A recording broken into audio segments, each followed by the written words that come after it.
There are probably 2 million asteroids in our solar system. The reason that Psyche is unique is that it is metal-rich. It's believed that it may be a remnant core of an early planetesimal. One of the ingredients that went into making our Earth, and one that we cannot see any other way. And it would be the first metal object that humankind has ever visited. Studying the evolution of a planetary body is a detective story. I think the only thing we know is that it's not going to look like what we think it's going to look like, and it's going to be really interesting, whatever we find. Space is always more amazing than we can imagine with our minds.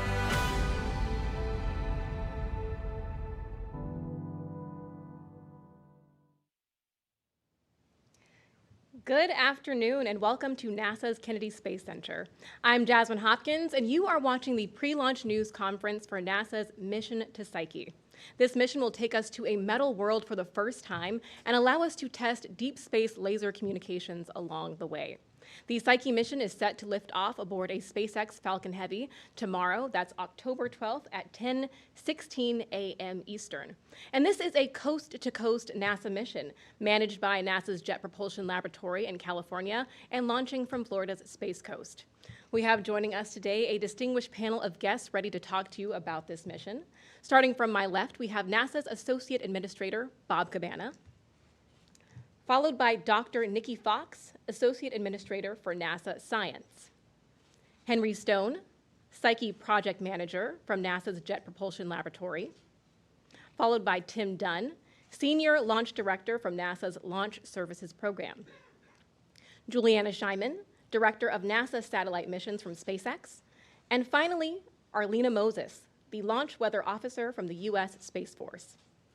Our panel will be taking questions from the media here in the room, over the phone, and for those of you online using hashtag AskNASA. But before we get to those questions, they'll each take a moment for opening remarks. So, Bob Cabana, we'll start with you. Thank you, Jasmine. Well, it's always great to come back to KSC, especially for this amazing science mission we're going to launch. You know, this is an incredible time for space exploration. We are on a trajectory to go supersonic, to go to the moon, to go to asteroids and to the furthest reaches of our universe. We're getting ready to launch this really amazing mission to Psyche, and it really leans into NASA's mission statement, the explore the unknown part. We're going to explore to increase our knowledge and to discover things we don't know, and in order to do that, we need to innovate. We create new technologies that benefit humanity. And then we make discoveries that not only expand our knowledge and understanding of the universe, but they inspire all of us. They inspire new generations to explore. You know, I get the opportunity to see all of NASA's portfolio as I travel across NASA and go to the different centers. And I got to tell you, it is just absolutely amazing all the cool things that we're doing. As a pilot, I'm always interested in what we're doing in aeronautics. And when I look at the Sustainable Flight Demonstrator, the X-59 Quest, the low-boom supersonic aircraft, this is going to change the way we fly in the future. Then, you know, we got another outstanding crew on the International Space Station. It's really hard to believe, but this December, it will have been 25 years since I had the privilege of laying the cornerstone of that amazing vehicle that's up there right now. And right now, this truly is the decade of science on the International Space Station. All the things that we're learning, it's just a phenomenal lab that's up there. I'd also like to point out that the space station is just one of 20 missions that we have studying our own planet Earth. And a lot of people don't realize that the planet that NASA studies the most is planet Earth. Every time I come to KSC, I just love to see the progress that is being made on Artemis in going back to the moon and beyond and eventually on to Mars. And it's really important work. This is work that is important to our nation. It's important to advancing U.S. competitiveness. It's keeping us a global leader. And other nations look to us to continue to lead. And we're not just doing this alone. NASA brings the teams together, our industry and our commercial partners, our international partners, to explore beyond our home planet. We're making that happen. I am so proud of the science team and the Space Technology Mission Directorate for the Psyche mission and for the deep space optical comm that's going to go along on this flight. Absolutely amazing. Psyche, of course, as you heard, is the first time we're going to a metal world. All the times before, we've gone to planets and objects that are rock and ice, but tomorrow we're going to go to a metal-rich asteroid, also named Psyche, 2.2 billion miles away from Earth. And I didn't say it, but you know, this truly is a heavy metal rock that we're going to, and you guys can figure out whatever that means, all right? But I'm going to turn it over to Nikki in science to tell us more about the mission. Nikki? Thank you so much. It is so great to be here. As Bob says, it's amazing to come back to Kennedy, and I love coming here anyway, but when we come here for a launch, it's just so special seeing the team in their final throes ready to go. And of course, we hope that when we get to this metal world, it will just kind of reveal a treasure trove of scientific discovery and potential answers to our deepest questions about the solar system's history and our place in it. And of course, not just answers to the questions we have today, but we're scientists, more questions. We always get more questions when we get there. And we hope that by studying the asteroid, we'll learn more about the iron core of other planets in our solar system, including, as Bob said, the most important planet to us, the one we live in, the one we live on. And so we want to, we want to learn more about that core. It's impossible for us to actually go and study the core, but man, we can study that asteroid, and that will tell us all about our core. The origin of the asteroid itself is a mystery, and we hope to uncover that when we get there in 2029, because finding out where it came from will teach us about the formation of our solar system. Right now, scientists believe that the asteroid Psyche could be part of a metal-rich interior from the remnants of a small planet known as a planetesimal. But there's also a belief that it could be a totally new type of primordial solar system object that's never been seen before. We have 4 science instruments on board the Psyche spacecraft, and of course that will help us study the asteroid, and I'm hoping that many of you were able to attend the science briefing yesterday where you heard all about the incredible science that we're going to be doing. And we've also got a really innovative mission design where Psyche, once it goes into orbit around the asteroid, will go at 4 different altitude profiles, starting at about 440 miles above the asteroid, going all the way into just 47 miles above the asteroid, which is freaking cool. And then back up to the final altitude of 188 miles above the surface. And we'll just keep going, collecting all the information about the asteroid's mineral composition, the topography, all the element composition, the magnetic field, and of course the gravity. Psyche is our 14th mission as part of NASA's Discovery program. It's managed by the Marshall Space Flight Center. Our Discovery program really comprises low-cost, really high-quality, high-value planetary science missions led by a principal investigator. Of course, shout out to our current favorite PI, Lindy Elkins-Tanton, who will be watching her baby fly very soon. Obviously it enables NASA science to provide science missions that explore for the benefit of all and discover science that will last through generations. I do want to quickly acknowledge our contributing partners, the University of Arizona for leading the Psyche mission, and that's our home institution of our amazing PI. NASA's JPL, Jet Propulsion Lab, are responsible for the mission's overall management, the system engineering, the integration and testing, the operations, just doing a phenomenal job as always at JPL. Maxar Technologies, who delivered the solar electric propulsion chassis, the main body of the spacecraft, and most of the engineering hardware. NASA's Kennedy Space Center's Launch Services Program, who manage the operations, and they're kind of important, SpaceX. They're going to launch us on a Falcon Heavy rocket. Obviously, you know that Psyche was delayed from launching last year due to critical testing not being completed in time for the launch window.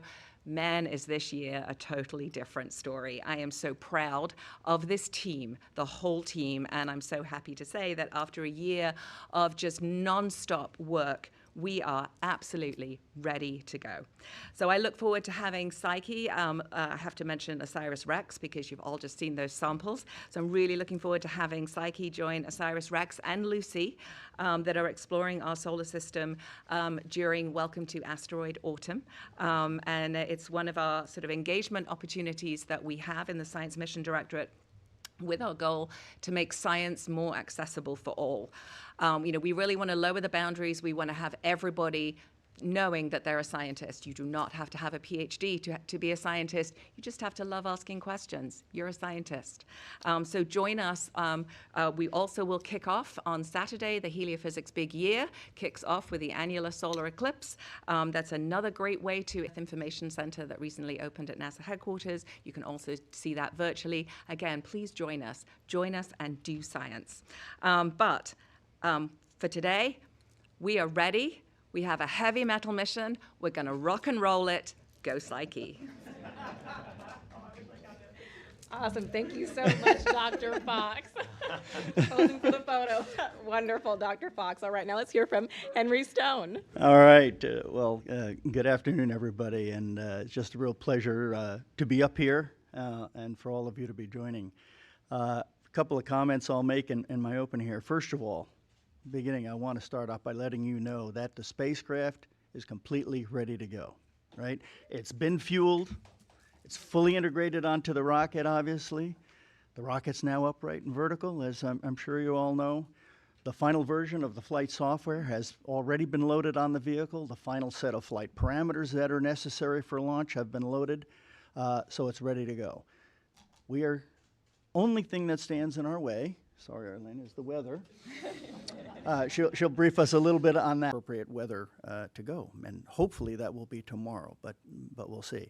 I would like to show a couple of pictures here, just kind of evidence of some of this. Where are my pictures? Okay, so starting on the left there, you can see the spacecraft mounted up on top of the IMA, which is a shock isolation device, the PEF below that, and then the PA, the PAF at the bottom, which is our payload adapter fitting, and that's where we then attach on to that beautiful rocket that we're going to be taking off on.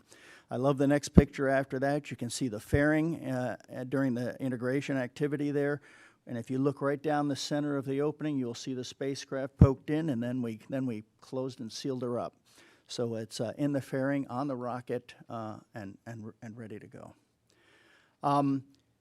So you're all probably sitting there asking, okay, well, so what happened? We were going to go off last week. We moved it to today. A number of weeks ago, we were doing some additional testing at JPL on the cold gas thrusters. We're to further do some characterization to provide additional data out of abundance of caution and everything else for our operations team, to have more data so that when we're in flight they could understand exactly what was going on. During those tests, we discovered a discrepancy with some earlier tests that we had run way back that we were using in the thermal control of those devices. Needless to say, we were concerned about that, so we embarked upon a program over the last several weeks to do further testing on the actual flight spares that we have, make some adjustment to our flight parameters. And that's something you don't do willy-nilly and just wing them out there, right? So we wanted to make sure we took the time and needed a week to make sure that we ran all of our testing and our verification again, that the adjustments to those parameters would be appropriate. This is a huge investment, a mission like this, and we wanted to be absolutely sure that we are ready to go. And we completed that activity in the scheduled week that we took.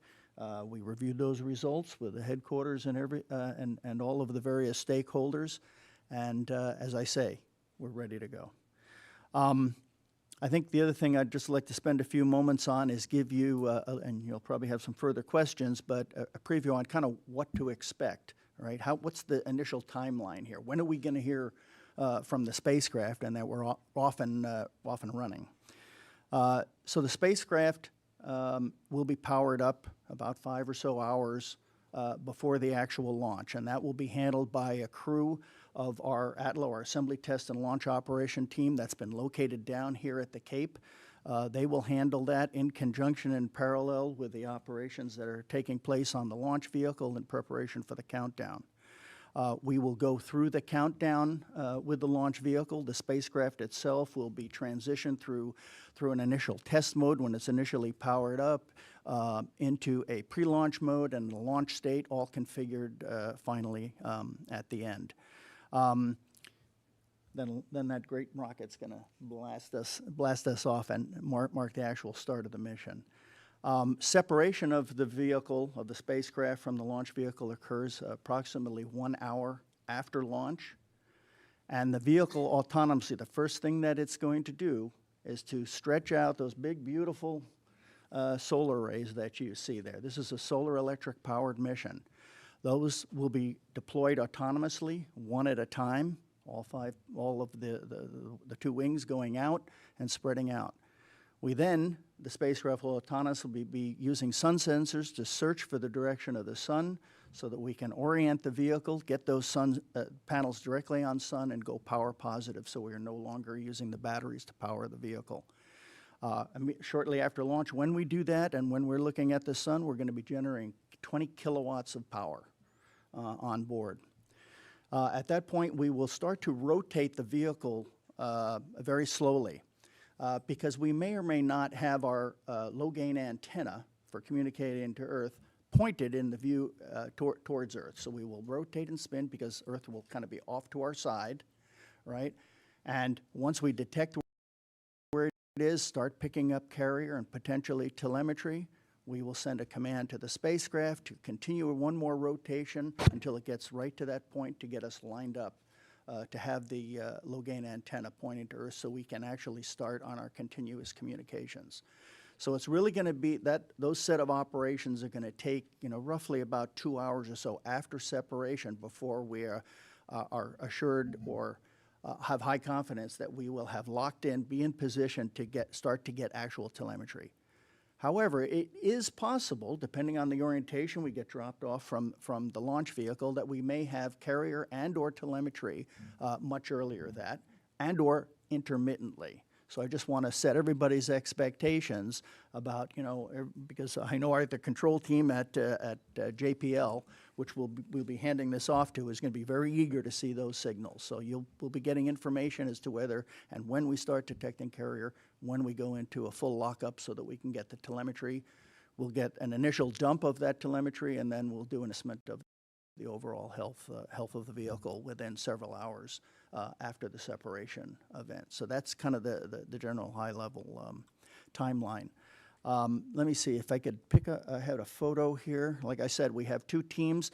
The vast majority of the project is actually located at our mission support area back in California at the Jet Propulsion Laboratory. Here is kind of a picture of one of the rooms. You've probably seen this control room for other missions.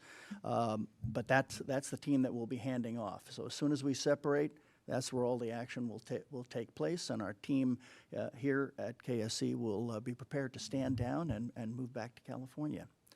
So just endeavors of this size take an extraordinary number of people with extraordinary talents.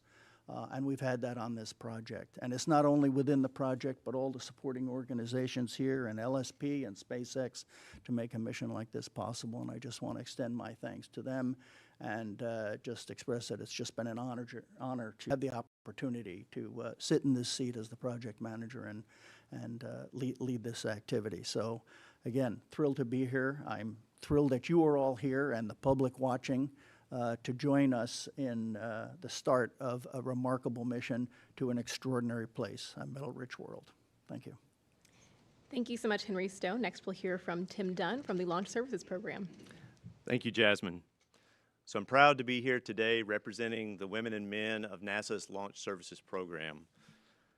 I'm the launch director for the Psyche mission, and I'm thrilled to be a small part of the amazing team that's launching this spacecraft. Psyche is the 7th NASA LSP mission to launch on a SpaceX rocket and NASA's first mission to fly on the massive Falcon Heavy. Psyche will depart from Earth from historic Launch Complex 39A right here at Kennedy Space Center. It's the second time we in LSP have gotten to launch from this pad that has previously hosted such venerable vehicles as the Saturn V and Space Shuttle. I'm glad you mentioned it, Henry, but I would like to recognize the Falcon Heavy Psyche launch team, SpaceX, NASA headquarters, NASA Kennedy Space Center, the Jet Propulsion Laboratory, and of course, the United States Space Force's Space Launch Delta 45. This assembled group of professionals is truly world-class as it's executing the Psyche launch campaign with surgical precision. While we represent our agencies and our organizations, it's amazing the incredible people that are putting their hands on the hardware and making this Psyche mission happen. Henry alluded to it, and I just wish for a moment that you guys could see some of the behind-the-scenes integrated activities across agencies, across organizations to get the job done. It's really fascinating, and absolutely this part of a launch campaign is so pleasurable for me personally to see how the team comes together to execute this amazing mission. But that entire Falcon Heavy team has been busy with final launch preparations. Just 2 weeks ago, we performed a successful mission dress rehearsal where we exercised the launch team in performing a simulated countdown. Then, a few days later, the combined launch team held our flight readiness review, where we assessed readiness to go conduct a static fire of the vehicle. We came out of that review successfully, and then 2 days later, on the 30th of September, we ignited all 27 of those incredible first stage Falcon Heavy engines for 7 seconds on the pad, and that was a hugely successful test. Subsequently, we returned the Falcon Heavy into the LC-39 hangar, and then its precious cargo, the Psyche spacecraft, was mated to the rocket just this past Friday. I'd now like to show a video of the launch team's efforts to date in preparing for launch of this mission. Please roll the tape. There's the LSP patch. I love that one. So there we are in April of last year of 2022, where Psyche arrived here at the launch site. We got it into its first payload processing facility here at KSC, and we later transitioned it over to Titusville to Astrotech. Here you see the solar arrays arriving at Astrotech and being mated to the Psyche spacecraft. You're going to get a beautiful view there of the extended solar arrays there. About 25 meters across, that's about 81 feet. There is the stowed configuration of Psyche and being encapsulated with the Falcon Heavy payload fairing. There's rollout. That occurred just almost a week ago, last Thursday evening, where we rolled out, headed out to Complex 39, and that is a glamour shot of Falcon Heavy right there in the hangar out at 39A. This was at noon yesterday as we were rolling out of the hangar on our way up the ramp to the pad deck at 39A. Great shots there. And we're going to get a shot from last night. That's about 11 p.m. last night where we went vertical on the launch pad. And as you guys walk out of this building, you can look across the way and see that beautiful rocket in its gently used configuration for those side cores.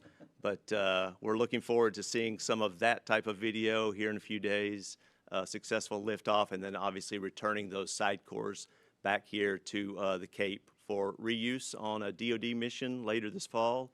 And then we want to set those boosters aside and use those again for Europa Clipper next year. So they'll get some great NASA LSP use out of them.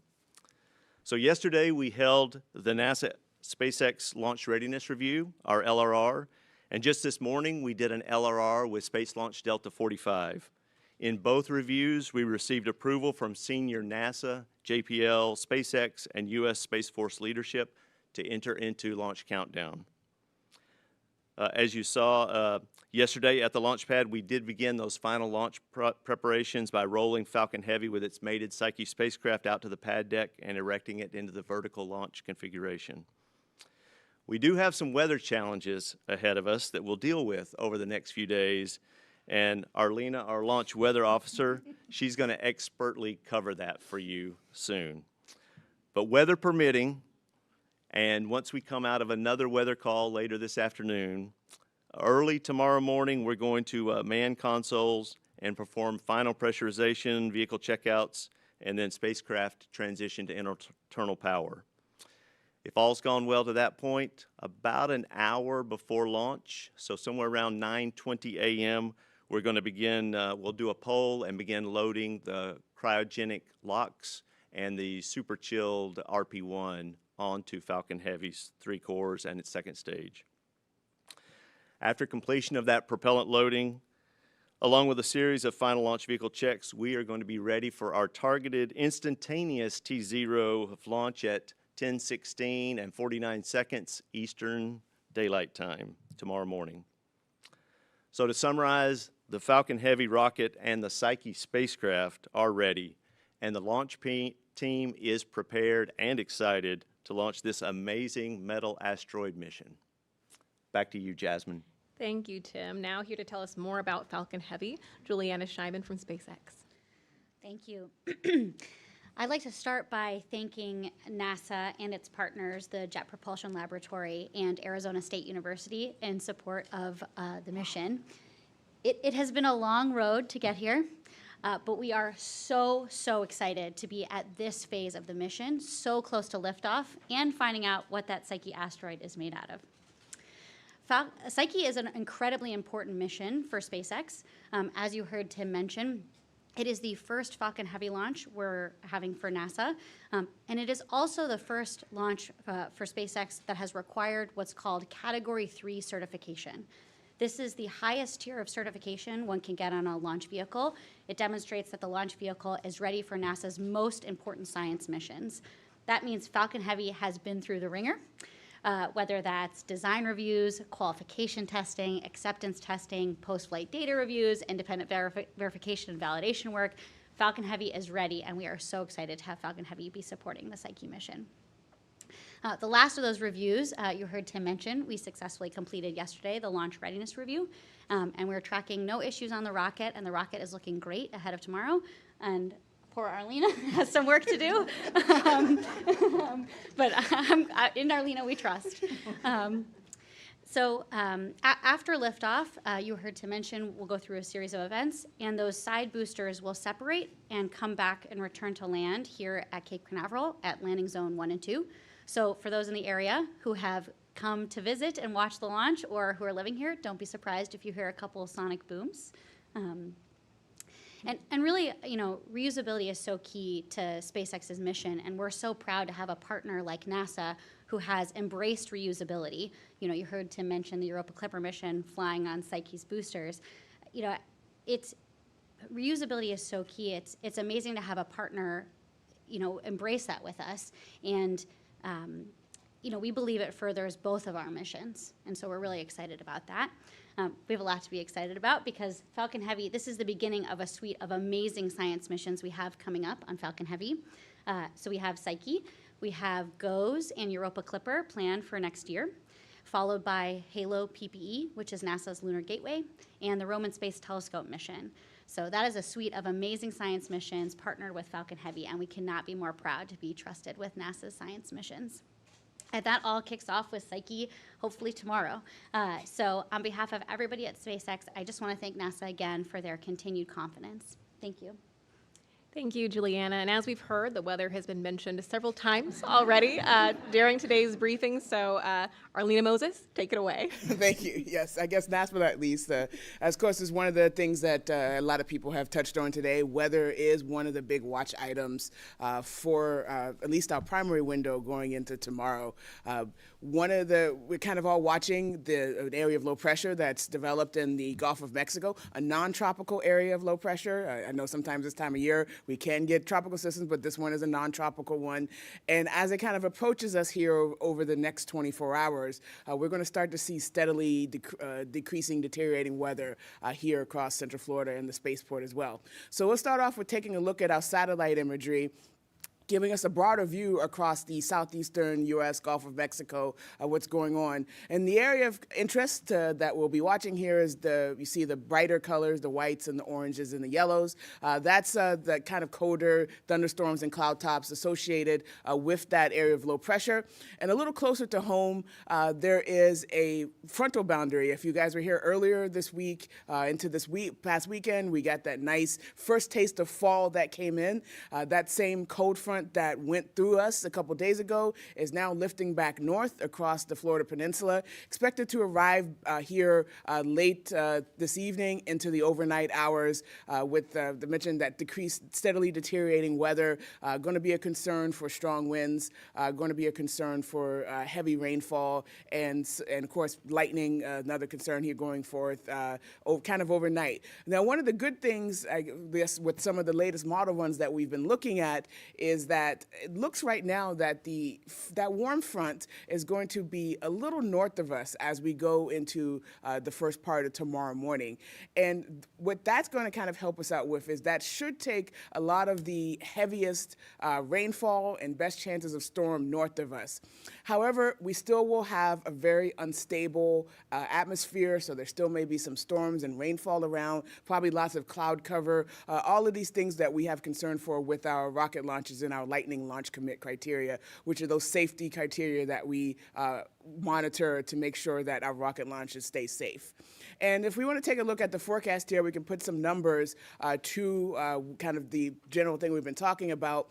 One of the main watch items now has kind of shifted from just the storms in the area to our liftoff winds. Behind this warm front, and especially with that area of low pressure coming towards us, we expect winds to pick up very quickly out of the south and southwest.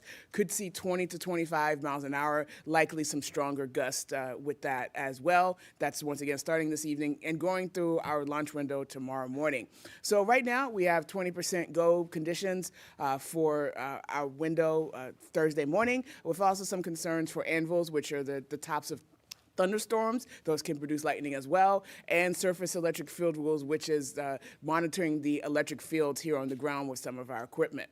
However, if we go to the next day, our first backup window Friday morning, conditions improve kind of dramatically. There's been a little back and forth with some of our models as to exactly what happens, but the general trend we expect is that low pressure is going to move into the Atlantic Ocean off to our east and bring the front back. We can't get rid of it. Bring kind of the boundary back into us, maybe just a little bit of drier air to help us out. Definitely lower winds as that approaches. You see, we're only looking about probably 7 to 12 miles an hour in that time frame. So for our first backup window Friday morning, 50% chance for go conditions, with our concerns still being associated with storms in the area where we have anvil clouds, some thick clouds, which is layered clouds, as well as cumulus clouds, which get associated with storms. Now, looking at Saturday morning on our third backup window, here is still about the same probability there, our 50% chance of go, and fairly similar conditions here where there may be some storms around, but we expect most of any storms to be after our morning launch window. So if you're here in the kind of the afternoons, it may be a little more stormier in the afternoons at that point, and winds picking back up from the west-southwest, though not as strong enough, we think right now, to be a launch weather concern going into that. So as we kind of already talked about, right now, forecast not looking the best, but a little bit of hope there with improvement, and something definitely our launch weather team, while we'll be monitoring and working with our partners at SpaceX and NASA to keep them up to date with the latest changes in our weather tomorrow. So we'll do our part to help get the rocket off safely tomorrow morning, and if not, we'll look at our backup days there. But overall, I think have a little more hope now today. I know a lot of people don't, but have a little more hope today than we've been looking at, despite that 20% go conditions for tomorrow. Thank you. Good to see that little bit of hope for this weekend, Arlena. We appreciate that. And thank you to our entire panel for those opening remarks. So now the floor is open for questions. For media here in the room, please raise your hand and give us a moment to get a microphone to you. For those of you on the phone, please press *1 to enter the question queue. And for those of you joining the conversation online, don't forget to use #AskNASA. So we'll start here in the room. We're going to start on this corner right here. Yeah, hi, Bill Harwood, CBS News. Two quick questions. One question, this is probably for Lindy, but At most of these news conferences, I've heard anything from 5 metal-rich asteroids are known to 9 metal-rich asteroids are known. What's the best number to put after the word about in our stories? And a launch question for you guys. What are the scrub recycle options with the Falcon Heavy? I was under the impression if you fuel it twice and don't go, you have to stand down 5 days to replenish commodities. But could you walk through that for us, just in case it comes to that? Thanks. Yeah, I think I should start there. I'm not sure. Oh, I'm getting the finger count.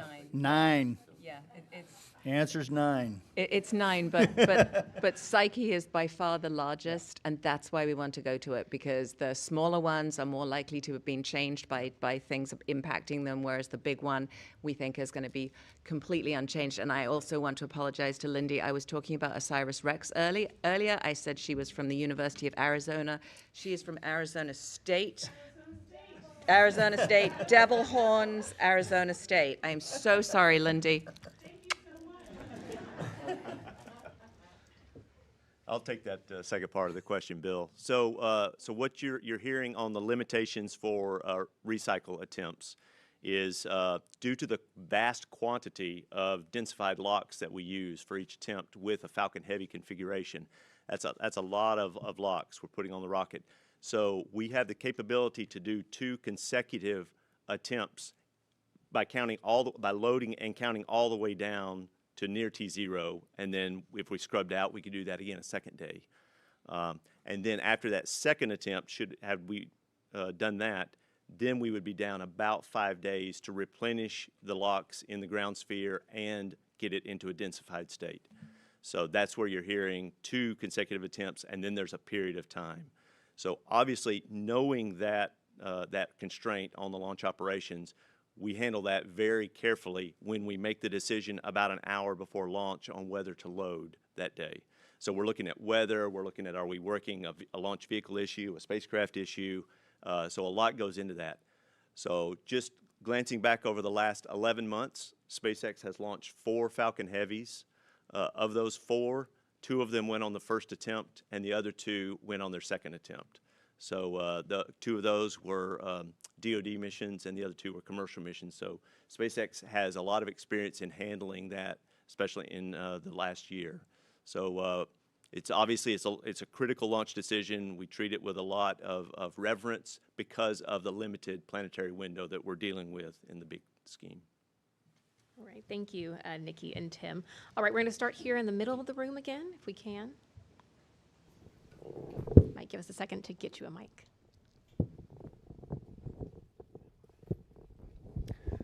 Hi, Josh Jenner with Space.com. My question is for Henry. You mentioned adjustments made to the flight parameters for the spacecraft. Are these trajectory adjustments? Are these mechanical adjustments to the spacecraft? Can you go into a little more detail? No, the parameters were associated with some of the guidance, navigation, control, and fault protection parameters to make sure that we didn't overdrive these thrusters and overheat them. So it has nothing to do with the trajectory. In fact, those changes will have nothing to do with when we arrive or anything like that to the mission at all. Thank you, Henry. Over here in this center of the side of the room, thank you. Stephen Young with Spaceflight Now. For Bob, it's been 33 years since your first mission, and back then NASA had a reputation for openness and transparency. I've been covering the space program for 35 years, and I have to say it has never been as difficult as it is today to get timely and accurate information from NASA. In the case of Psyche, I believe NASA knew for at least a week, perhaps longer, there was a problem with the thruster that was not divulged. And then when the launch was delayed, I think that decision was taken 2 days before we heard anything. And when we ask questions of NASA spokespeople, it seems like they're not able to speak without their words being approved by committee. And it takes an incredible amount of time to get any responses. We're told to look for the blog post. The blog post often arrives in the evening, as it did with Psyche. It often reads like gobbledygook, to be frank, and often results in more questions than we have answers for. And this is not a problem with any particular directorate. It's an agency-wide issue. And in many ways, this is a follow-up to a question that Bill had to ask after the Crew 7 launch back in August, when we also did not hear that that mission had been delayed. And NASA would not confirm it on that occasion either. So I am asking, my question is there anything that can be done with that you and your colleagues in NASA leadership to empower your spokespeople, your great team, to answer our questions and to restore NASA's reputation for openness? Well, thanks for the question, Steve. First off, when you started out there, I thought you were going down the road that I'm really old. But now, thanks, Bill. Let me just say I appreciate the question, and I understand what you're saying, and let me look into it and see what I can do, okay? Thank you so much, Bob. Right, back here on this side of the room with the lantern. Thank you. Stephen Clark from Ars Technica. I think mine's pretty simple, but hopefully I can get an answer. What's the wind limit for Falcon Heavy? What's the speed we should be watching out for in the weather charts tomorrow? So, yeah, we're looking at right around 31 miles per hour is the liftoff constraint. When we're in the strong back with the clamps around the rocket, we can tolerate higher winds than that. But to commit to liftoff, that'd be the limit we're looking at, Stephen. Thank you, Tim. Back to the room. Let's go on this side here, right here in the center. Scott Bordeaux, Arizona State University. Arlena, you said there's a weather call, your weather meeting this afternoon. When's the latest you can make a call on whether tomorrow is a go or not, or the soonest you have to make it? Well, that question and that decision is made in conjunction with not just us. It's a group decision that we make with all our leaders across SpaceX and NASA as well. We provide the information to help with the decision, think what's best, taking all the different factors into account for the mission. Yeah, and I can add on to that. Yeah, we ask a lot from Arlena on continually providing the senior management team with weather data, and so we've asked for a 5 p.m. Gathering this evening. We're going to take her forecast, and then we're going to make a call as to whether it's prudent to bring the team in for a launch attempt tomorrow. There's a lot of reasons why it is. Exercise the team through the initial part of the countdown. See what we can learn up to the T-minus 1 hour, even if we're looking at only a 20% probability of going tomorrow. So if it's just dire circumstances that we get later this evening with the most recent data, we might choose to stand down, not exercise the team coming on console tomorrow, and then defer to a first attempt on Friday. Thank you, Arlena and Tim. And then we have one right here in the front of the room. Hi, Ken Kramer, Space Up Close. Thanks for doing this.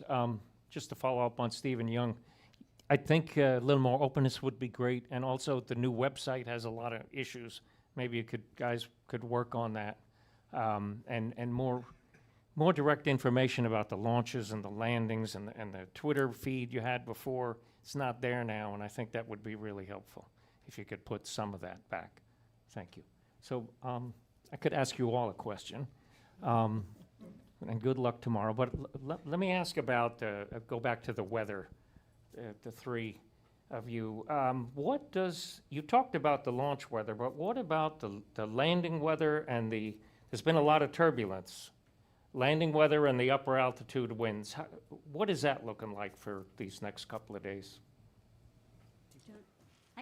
Yeah, sure. About the altitude winds? Yeah. Well, I think the thing to so as I mentioned, the side boosters for Psyche are coming back to land, not out to a drone ship. And so the benefit of a profile wherein we have ascent and then return to land, the conditions are very common between those that are required for launch and for recovery. And so I think it's just important to highlight that we'd be looking at those same conditions essentially for ascent and recovery. And you can talk about the weather. Yeah. So to add on to what you just said, we have a vast array of monitoring equipment here at the KFC and Cape as well for both launch and landing. And we're constantly monitoring that and providing that information real time with that. There's a lot of intercommunication to make sure that we're staying within the limits, and also not just what's actually happened, but forecasting what we expect to happen based on the trends that we're seeing as well. Thank you. And now we're going to go to the phone lines. We have Jeff Faust from Space News. Are you with us? Yeah, good afternoon. Question for Henry Stone. You mentioned the changes in the flight parameters because of the thruster issue. How will that affect spacecraft operations, particularly when you get to Psyche? Will you have to change how you orient the spacecraft or handle other spacecraft operations when you get there because you're operating the thrusters differently? Thanks. Yeah, that's a good question as well. We don't anticipate any changes to how we're going to actually fly the mission. The adjustments affected some of the timeline margins that we already had, but we'll conduct the same operations when we get to the body, so there'll be no impact. Thank you, Henry. Next on the phone, we have Sawyer Rosenstein from NASA Spaceflight. Hi, thank you for taking my question. I have two quick ones for you. First, I know that SpaceX just tweeted that Psyche is a big priority in terms of upcoming missions. Are there any kind of rules that are in place to define that priority, especially with, I know there was the Starlink attempt that scrubbed a few days ago. And the second question would be, I know they're talking about reusing boosters now with the Cat 3 certification. Is there any potential for NASA to reuse fairings in the future? Thanks. I'm happy to. You take the priority one. Sure. And I'll add it. Yeah, so like I said, everyone at SpaceX is incredibly proud to be supporting the Psyche mission. We've been working here as a team for quite some time, and we were so honored to have Dr. Elkin Stanton give a brief to everybody at SpaceX. And again, we're just so proud to be supporting the Psyche mission and the suite of science missions we have coming up. One of the things that we do in close partnership with NASA and the Launch Services Program is make sure that we only fly when we're ready to fly and when the vehicle is safe to fly.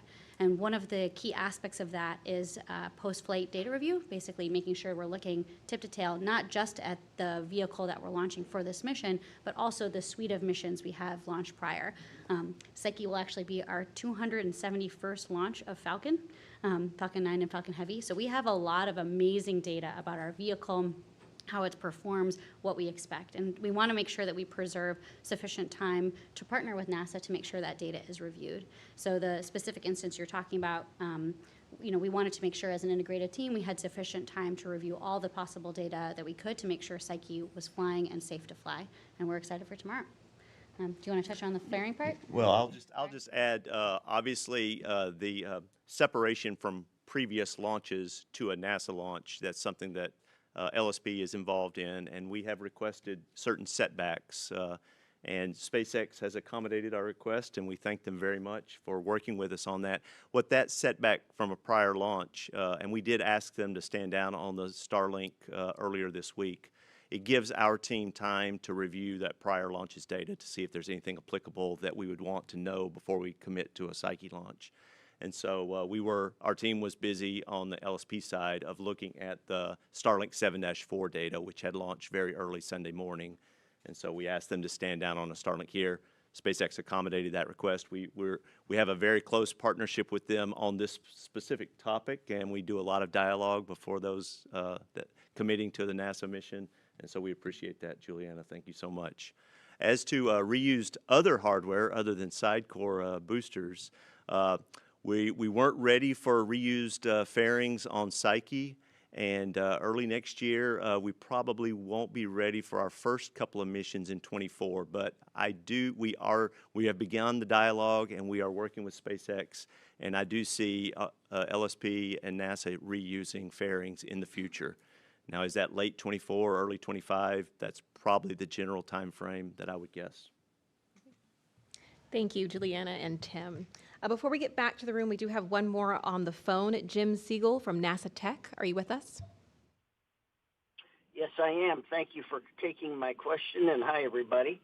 I'm curious about whether, given potential weather delays, if at some point, depending upon the number of delays and the amount of time, will it be necessary to bring the spacecraft back into the hangar to do any sort of resets or replacement of parts or whatever? Thank you. There should not be any reason why we would have to do that at this point. The spacecraft's got a very large battery. We're charged up and we're ready to go, so we don't anticipate that need. Thank you, Henry. All right, let's go back to the room. We have one here on the corner. Hi, John McGill from Wyandotte Cable TV. And this question is for NASA and JPL and SpaceX. Besides the Cat-3 being a first, are there any other firsts for this mission with the electronic drive or anything like that? Well, the first is the first use of the Hall effect thrusters, part of our electric propulsion system for a planetary mission. It's used for Earth orbiters, but this is our first time taking it out into deep space. So we're very excited about that, and I think that's going to open up a lot of other opportunities for future missions as well. Thank you, Henry. Back to the room. We have one way in the back. Just give us a moment to get you a microphone. Actually, can I add to that last Oh, yes, please go ahead. Yeah, so the other thing that we have for the first, of course, is we have the tech demo of the Deep Space Optical Communications, so DSOC is flying. We're really excited. You know, you think about when we put fiber optic cables in here to increase our ability to talk on Earth, DSOC's going to do that for us in space. So that's a really exciting thing for us too. If I may also add, this is our first Falcon Heavy launch for NASA. It will be our 8th Falcon Heavy overall, but it is our first Falcon Heavy launch for NASA. So we're excited about that. Thank you all for tag teaming that answer. Now we have another question way in the back there. Yes, hi, Will Robinson Smith with Spaceflight Now. Thanks for taking the time to answer our questions. Question for Juliana. With the Falcon 9 boosters well on their way towards 20 total flights, and this being, I believe, the 5th time that these side boosters will be used, or 4th time, is there a current limitation on the reuse for the side boosters, and does the process differ for reevaluating them for further flights? Is there any daylight between those and just your classic Falcon 9s? Thanks. Yeah, thank you for the question.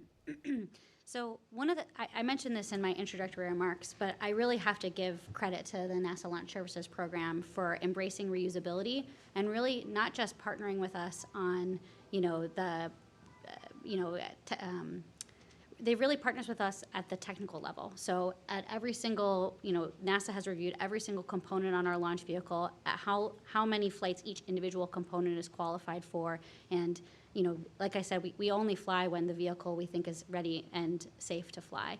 And so for all of our boosters, it's not as simple as, this many flights and you're good. We look across not just, the individual component qualification, but also the post-flight data. We actually get the data back from each recovery and look to see if that vehicle is ready to fly. So I don't have an easy number to give you of how many flights NASA is good for, but I will say that it's a technical discussion we have in partnership when we look at the actual data. So Psyche's side boosters have flown 3 times prior to Psyche, 2 Space Force missions and a commercial mission. So Psyche will be their 4th flight. Yeah, I think that was answering your question. Thank yeah, you, Juliana. I can just reinforce, like where we are within NASA LSP right now on reflight, as Juliana mentioned, a lot of partnership, a lot of analysis of the as-flown hardware, and we've shown that we've flown 5th boosters. We're about to fly 2 4th flown, or this would be the 4th flight. When Europa Clipper uses these side boosters, it'll be their 6th flight. That's the family of flights, as you can kind of tell, that we're comfortable with today, but we're always continually looking at data and trying to push that forward. Thank you, Juliana. Thank you, Tim. We do have another phone-in question. Marcia Smith from Space Policy Online. Marcia, are you with us? Yes, thanks so much. My question is for Henry, and again, it has to do with the thrusters. You've said several times that it's not going to affect the mission operations. It's not going to affect when you get there or what you do when you get there. What would have happened if you had not discovered this pre-flight? What exactly would have been the impact on the mission? And at what point in the mission would you have discovered there was a problem? There would have been a potential risk of overheating the thrusters and damaging them. So it was a serious issue that we had to deal with. And we would have probably discovered that right away had we not caught this and done the due diligence that we went through. And that's why we took that extra week to make sure that we could thoroughly review, get many different sets of eyes on the testing and the changes that we were making to a select subset of parameters. Yeah, and I think it's important as well just to give a shout out to the team for the fact that they found this and the work that they did. You know, it seems like, well, you know, we lost 7 days of the launch window, but we discovered this asteroid in 1852, and people have been waiting a long time to go study this asteroid. And when you've put all this effort into your mission, you take that extra time to make sure it's perfect. And so, you know, I really think the team deserves a lot of credit for doing that work to make sure this mission's a success.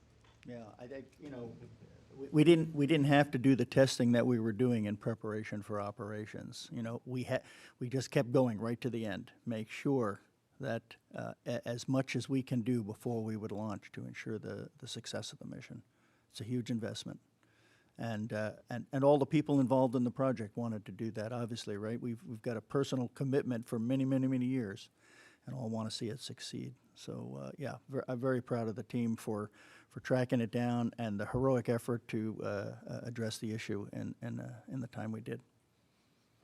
All right, thank you so much. So that is all the time we have for questions today. I want to thank our panelists for joining us today. Of course, thank you to the media for participating, and for those of you watching online, we appreciate your presence as well. As a reminder, Psyche is set to launch aboard a SpaceX Falcon Heavy tomorrow. That is October 12th at 10:16 a.m. Eastern. Live commentary is set for 9:30 a.m. Eastern on NASA TV and NASA.gov/NASA TV. We also ask that you'd please tune in today to the NASA social panel streaming on Facebook and X at 2:30 p.m. And until next time, go NASA, go SpaceX, and go Psyche.